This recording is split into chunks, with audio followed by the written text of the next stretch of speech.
seorang suami yang selalu bahagia. Allah beri banyak kenikmatan kepadanya. Salah satunya, ia diberi istri yang solehah dan akhlaknya baik, yang selalu beribadah kepada Allah setiap waktu. Juga dengan nikmat dikaruniai anak. Akan tetapi, dirinya hanya memiliki sedikit rasa bersyukur. Dia tidak pernah menjalankan sholat setiap waktunya. Bahkan pernah hingga 1 minggu penuh dia tidak menunaikan ibadah sholat. Suatu hari, dirinya memasuki kamar istrinya yang mana ia adalah seorang pimpinan madrasah ibtidaiyah dan memberitahunya bahwa akan ada pembantu dari Asia yang akan membantu pekerjaan rumahnya. Sang istri sempat menolak karena ia merasa mampu dan tahu apa yang harus dikerjakan di rumahnya. Tetapi sang suami bersikeras untuk mendatangkan pembantu tersebut karena yang dia lakukan merupakan bentuk kasih sayang terhadap istrinya dan untuk memberi istrinya waktu beristirahat.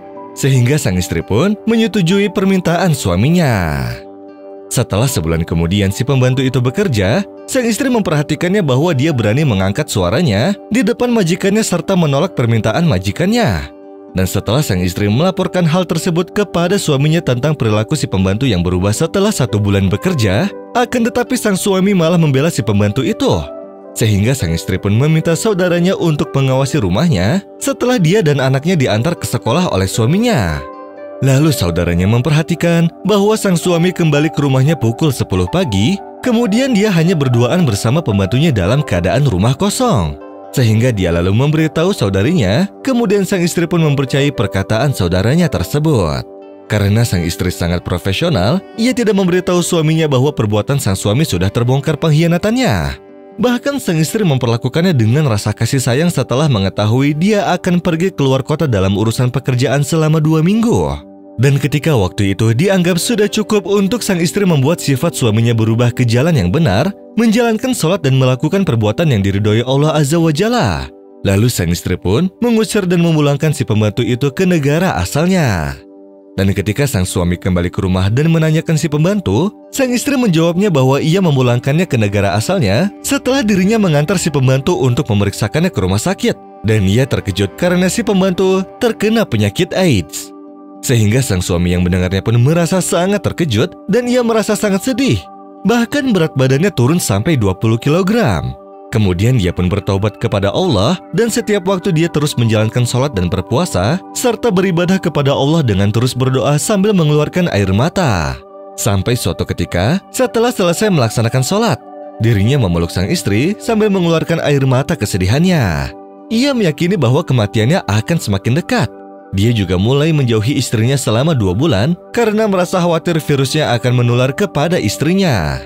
Dan setelah istrinya yakin bahwa suaminya sudah benar-benar bertaubat dan mulai membaca Al-Quran, serta membantu orang-orang yang membutuhkan juga melakukan kebaikan lainnya, lalu ia pun mengingatkannya dengan sebuah hadis. Jika seseorang itu berzina, maka iman itu akan keluar dari dirinya seakan-akan dirinya sedang diliputi oleh gumpalan awan di atas kepalanya. Jika dia lepas dari zina, maka iman itu akan kembali padanya. Lalu sang istri menceritakan tentang kisahnya, yang mana pembantunya tidaklah terkena penyakit AIDS, dan dia hanya merangkai cerita semata setelah sang istri tahu bahwa suaminya telah mengkhianatinya. Sehingga sang suami pun mengakui kesalahannya dan meminta maaf kepada istrinya. Setelah itu sang suami pun membeli rumah yang baru serta megah untuk istrinya, sebagai bentuk rasa penyesalannya dan juga sebagai rasa kepercayaan bahwa dia tidak akan mengkhianatinya lagi.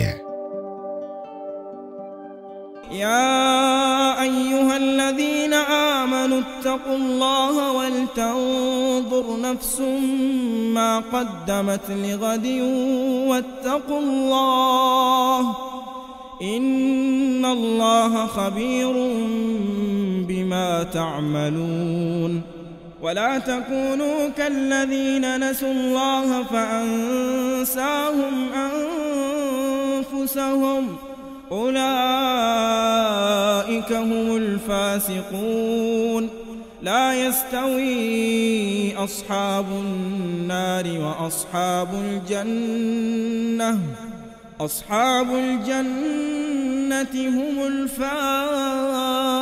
الفائزون لو أنزلنا هذا القرآن على جبل لرأيته خاشعا متصدعا من خشية الله وتلك الأمثال نضربها للناس لعلهم يتفكرون هو الله الذي لا إله إلا هو عالم الغيب والشهادة هو الرحمن الرحيم هو الله الذي لا إله إلا هو الملك القدوس السلام للناس لعلهم يتفكرون هو الله الذي لا إله إلا عما يشركون هو الله الخالق البارئ المصور له الأسماء